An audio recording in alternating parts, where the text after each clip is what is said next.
Today I'm going to talk about the comic strip Dilbert.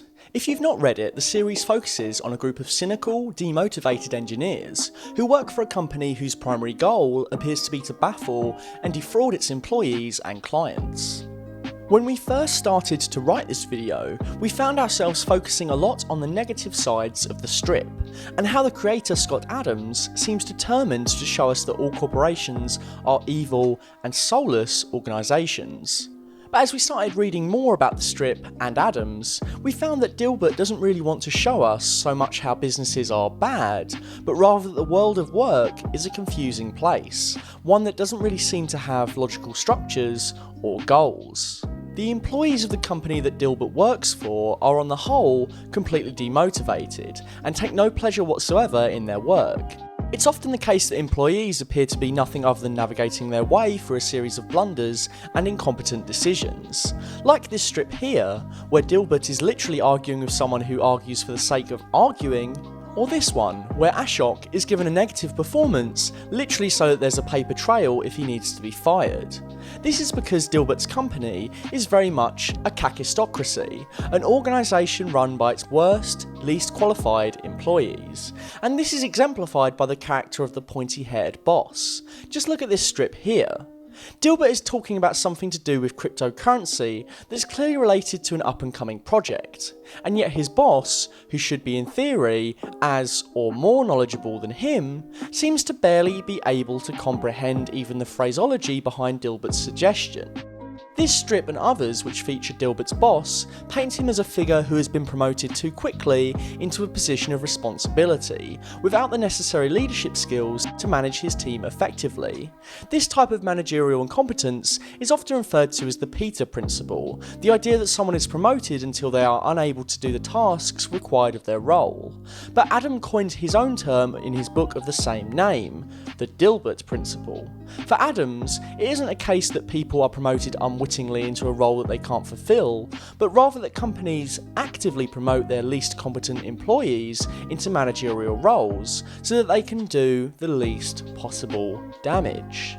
And whilst it's true that the boss's instructions are frequently ignored by his employees, his decisions seem to only impact the company for the worst.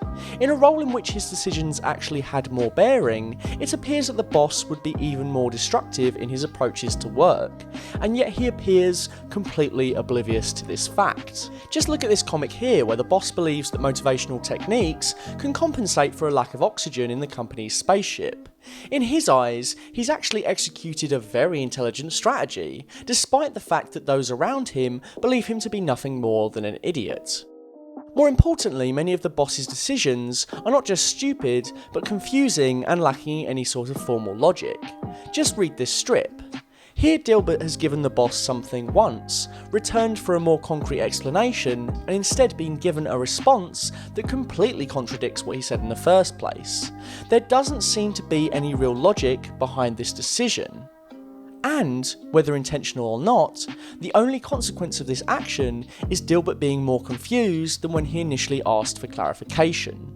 This type of management style is known as mushroom management, the phenomena of keeping employees almost entirely in the dark about a company's operation, and, much like a real mushroom, periodically giving them a load of manure.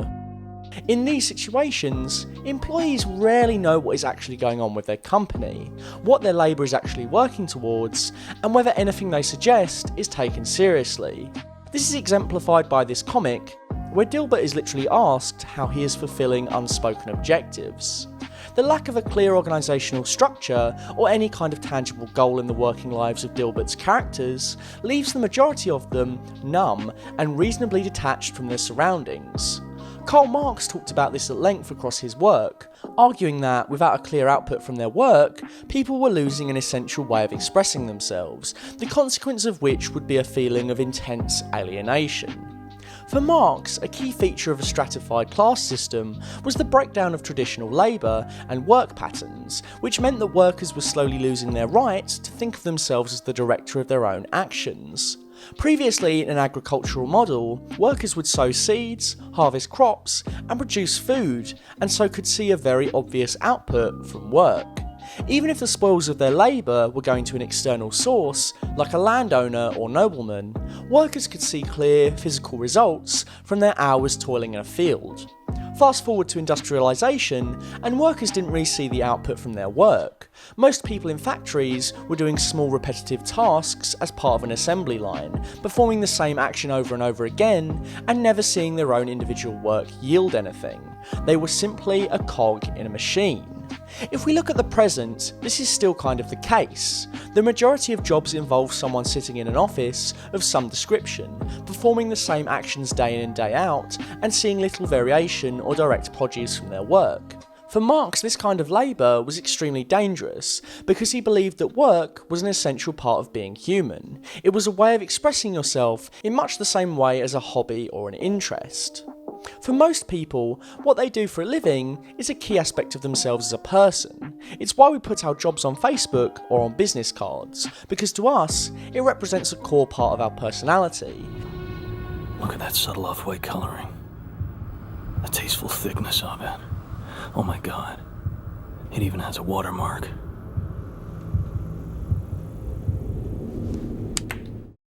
Now, to return to Dilbert, it's very clear that these characters are suffering from a form of Marxian alienation. Dilbert doesn't really know what his aims or objectives are, he very rarely sees any return on his work, and often when he does a task, he finds that it's later redundant, or that what he was asked to do was not actually what his boss wanted him to do.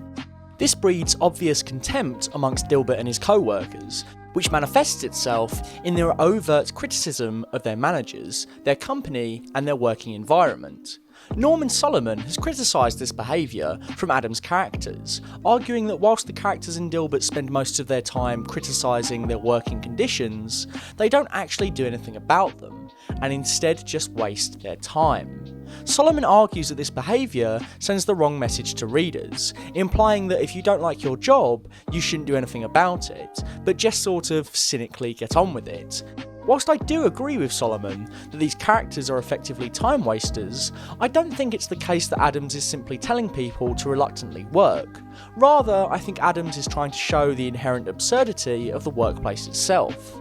When I'm talking about the absurd, I'm referring to this idea that whilst human beings seek inherent meaning throughout lives, our questions about the nature of our existence are rarely answered. In many senses, Dilbert's world embraces this notion of absurdity. As I've already stated, characters rarely receive rational or comprehensible responses to their questions, and any attempts to understand what the exact nature of their work is met with derision by the management. In this sense, I don't think the argument that Dilbert's characters don't bother to question their environment is a valid criticism. I think instead, Dilbert and his colleagues recognise that to question their environment is a pointless endeavour, because their work has no underlying laws or principles behind it. Knowledge of this absurdity may breed an inherent cynicism in Dilbert's characters, but it does not necessarily mean that they are reluctant slaves to their company's nonsensical demands. Instead, Adams appears to show that employees can find fulfilment in their work, albeit in an equally absurd way, and no more is this exemplified than in the character of Wally, one of the strip's most prominent characters. On first glance, Wally is your archetypal lazy, uninfused worker.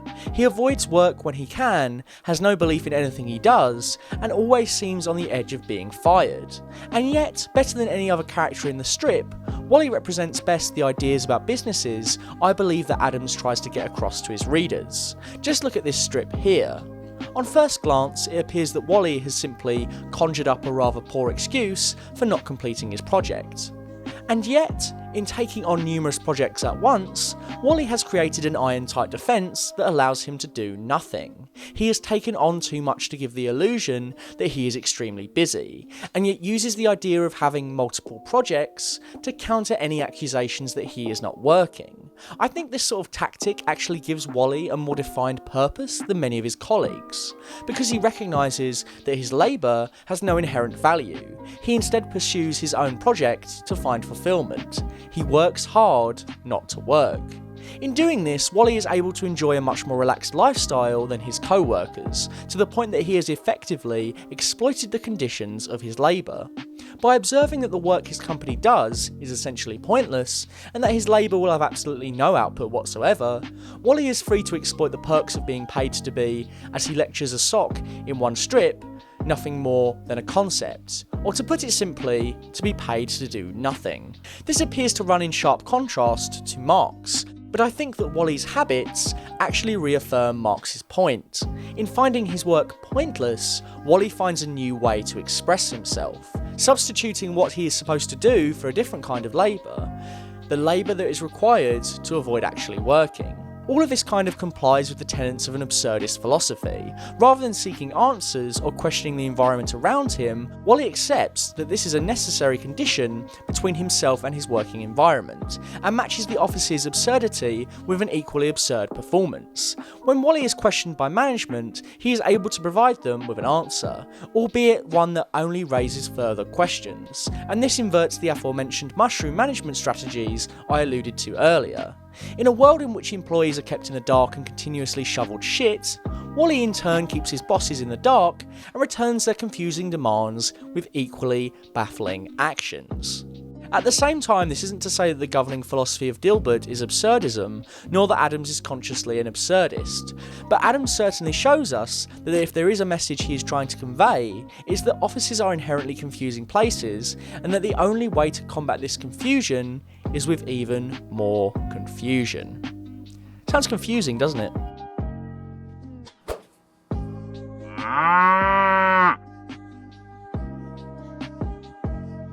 If you'd like to see more from Full Fat videos, don't forget to like, share and subscribe. And of course, keep drinking some full fat milk.